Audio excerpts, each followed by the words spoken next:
নমস্কার বন্ধুরা, তৃপ্তি রান্নাঘরে আপনাদের সবাইকে স্বাগত। আশা করি আমার ভিডিওটি যে যেখান থেকে দেখছেন ভালো আছেন। আমি আজকে 3 ধরনের দই লস্যির রেসিপি নিয়ে কিন্তু হাজির হয়ে গেছি। এখন তো গরমকাল পড়ে গেছে আর টক দই কিন্তু স্বাস্থ্যের পক্ষে খুবই উপকারী। চলুন তাহলে ভিডিওটি স্কিপ না করে দেখতে থাকুন। এই দই লস্যিটা বানাতে খুব কিন্তু বেশি উপকরণ লাগে না। চলুন তাহলে এবার রেসিপিটি তৈরি করা যাক। আমি এখানে গ্যাস ওভেন করে কড়াই বসিয়ে দিয়েছি। এর মধ্যে দিয়ে দিয়েছি 1 চামচ গোটা জিরে। এবার গোটা জিরেটাকে বেশ একটা হালকা সোনালি কালার করে ভেজে নেব।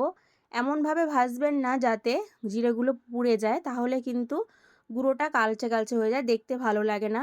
আর অবশ্যই কিন্তু এরকম নাড়াচাড়া করে জিরেটাকে ভেজে নিতে হবে। জিরেটা কিন্তু আমার ভাজা হয়ে গেছে, আর আমি ভেজে নেব না। এবার গ্যাসের ফ্লেমটাকে কিন্তু আমি অফ করে দেব। গ্যাসের ফ্লেমটাকে অফ করে দিয়েছি। এবার আমি জিরে গুঁড়োকে কিন্তু একটা পাত্রে তুলে নেব। জিরেগুলো আমার তোলা হয়ে গেছে। গরম অবস্থায় জিরেগুলো ভালো করে আমি বেটে এবার গুঁড়ো করে নেব। জিরে গুঁড়ো দেখুন এরকম মিহি করে কিন্তু গুঁড়ো করতে হবে। আমি এখানে 1 কিলো টক দই নিয়ে নিয়েছি। লস্যি বানানোর জন্য আমি এখানে একটা ছোট হাঁড়ি ব্যবহার করেছি। আপনারা কিন্তু যে কোনো পাত্র ব্যবহার করতে পারেন। এবার আমি এর মধ্যে টক দইটা দিয়ে দেবো। আমি কিন্তু এখানে সম্পূর্ণ টক দই দেব না, হাফ টক দই দেব, মানে 500 গ্রাম টক দই এবারে হাঁড়ির মধ্যে দিয়ে দেব।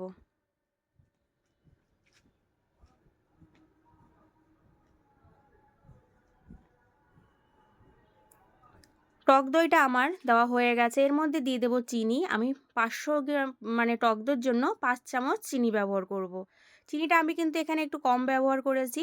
আপনাদের নিজেদের স্বাদ অনুযায়ী কিন্তু চিনিটা ব্যবহার করতে পারেন, কারণ অনেকেই কিন্তু একটু চিনি বেশি খায়, কেউ বা কম খায়। ঠিক তাদের পছন্দ অনুযায়ী আপনারা চিনিটা ব্যবহার করবেন।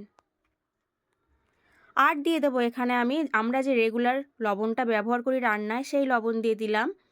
আর দিয়ে দেবো এখানে আমি বিট লবণ, একদম ছোট চামচের 1 চামচ দিয়ে দিয়েছি বিট লবণ। আমি এখানে এরকম একটা ডাল কাটা নিয়ে নিয়েছি। প্রায় সব বাড়িতেই কিন্তু ডাল কাটাটা থাকে। আপনারা সবাই এটাকে চেনেন, চিনে থাকবেন অবশ্যই। এবার ডাল কাটা দিয়ে প্রথমে কিন্তু দইটাকে এরকম ঘুরিয়ে ঘুরিয়ে নিতে হবে। ডালটাকে প্রথমে এরকম দইটাকে এরকম ঘুরিয়ে ঘুরিয়ে নিয়ে তারপরে 2 হাতের তালুতে ডাল কাটাটা নিয়ে এরকম একদম গোল গোল করে ঘোরাতে হবে। খুব ভালো করে কিন্তু ঘুরিয়ে ঘুরিয়ে দইটাকে ফেটিয়ে নিতে হবে, আর চিনিটাও যাতে গলে যায় সেইভাবেই কিন্তু এবার আমি দইটাকে ফেটিয়ে নেব। দইটা যত ভালো ফাটানো হবে ততই কিন্তু লস্যিটা খেতে খুব ভালো লাগে। ঠিক সেই কারণে আমি এবার অনবরত এরকম ঘুরিয়ে ঘুরিয়ে দইটাকে ভালো করে ফেটিয়ে নেব।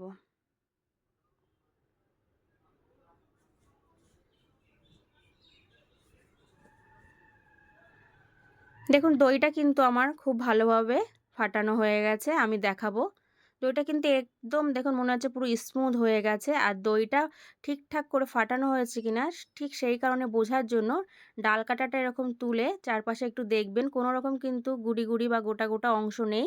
তখন বুঝতে হবে যে দইটা কিন্তু খুব ভালোভাবে ফাটানো হয়ে গেছে।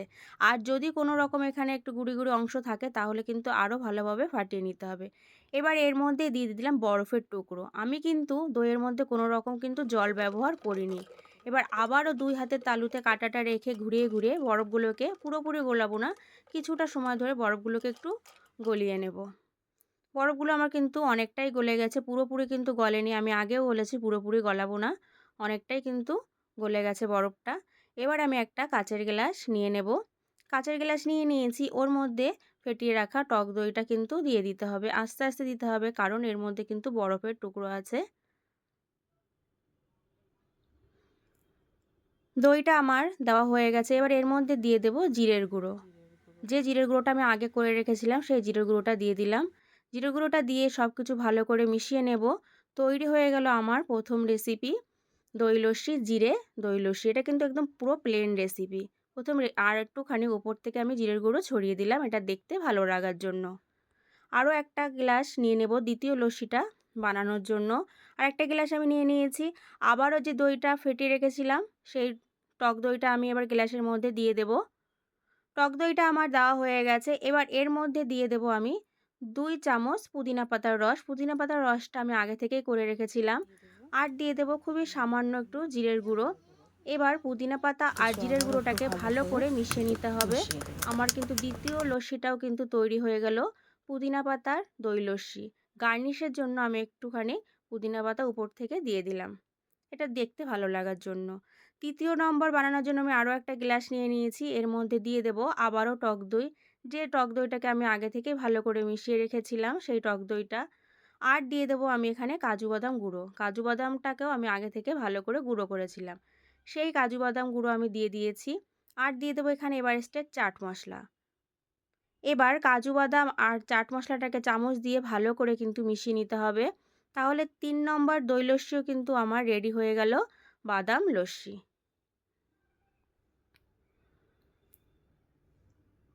তাহলে আমি কি করে ৩ টে দই লস্যির রেসিপি তৈরি করলাম, আপনারা কিন্তু অবশ্যই সেটা লক্ষ্য করেছেন।